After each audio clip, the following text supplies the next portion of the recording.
نعیم صدیقی کا ایک یادگار اداریہ۔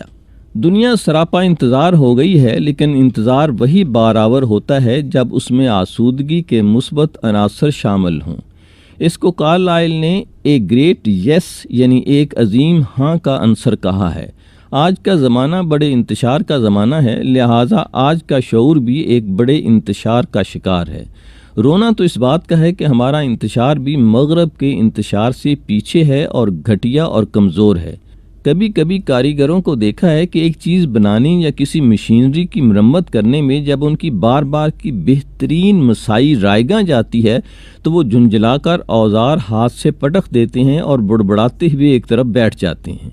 یہ ایک وقفہ انتظار ہوتا ہے کسی نئے خیال کے ابھر آنے کا۔ کچھ ایسی ہی کیفیت ہے، یعنی آگے چلیں گے دم لے کر۔ آج کل پوری دنیا میں بالعموم اور ہمارے ہاں بالخصوص ایک عجیب وقفہ انتظار چھایا ہوا ہے۔ تسلسل حیات میں کبھی کبھی ایسا لمحہ انتظار آتا ہے۔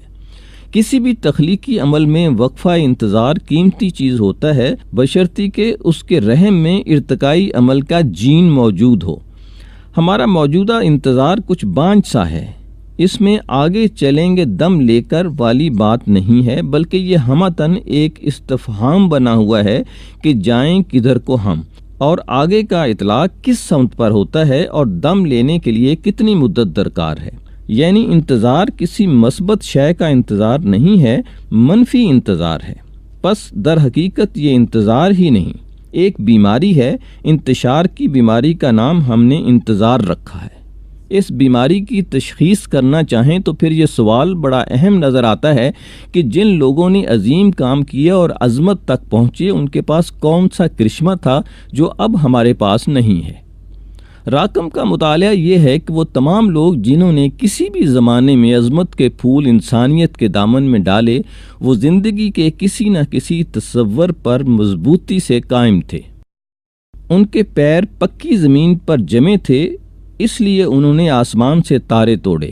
ان کا شعور مستحکم تھا، اس لیے ان کے ہاں جب جنون کی لہر اٹھی تو انہوں نے جہان برد و برآمد کا واضح عمل کیا۔ وہاں سمندر کی تہ کے موتی بھی اچھال دیے۔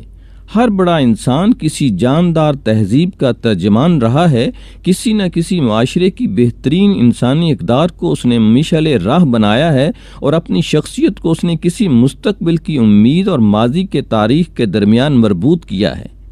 اس کے ہاں ایک مکمل نظام فکر رہا ہے، نہ کہ منتشر اثرات۔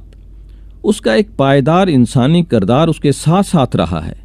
مذہبی اصطلاح استعمال کرتے ہوئے اس کا خلاصہ یوں بیان کر دوں کہ اس کے ہاں ایمان تھا۔ ایمان کسی بھی تصور زندگی کی طرف یکسو ہو جانے اور یکسوئی کے اثر سے عالم افکار کے مرتب ہو جانے، اور پھر اس کے مطابق ایک ایک رنگ شخصیت و کردار کے پیدا ہو جانے کی کیفیت ہے۔ ایمان چاہے کسی کفر پر ہو، بڑی موجز آفریں قوت ہے۔ ہماری مشکل یہ ہے کہ کفر سے دلچسپی لیتے ہیں مگر اس پر بھی ایمان نہیں رکھتے، اور ایمان سے غیر مطمئن رہتے ہیں لیکن پوری طرح کفر بھی نہیں کر سکتے۔ نہ ادھر کے رہے نہ ادھر کے رہے۔ ماہنامہ سیارہ لاہور، اشاعت خاص، جنوری تا مارچ 2010۔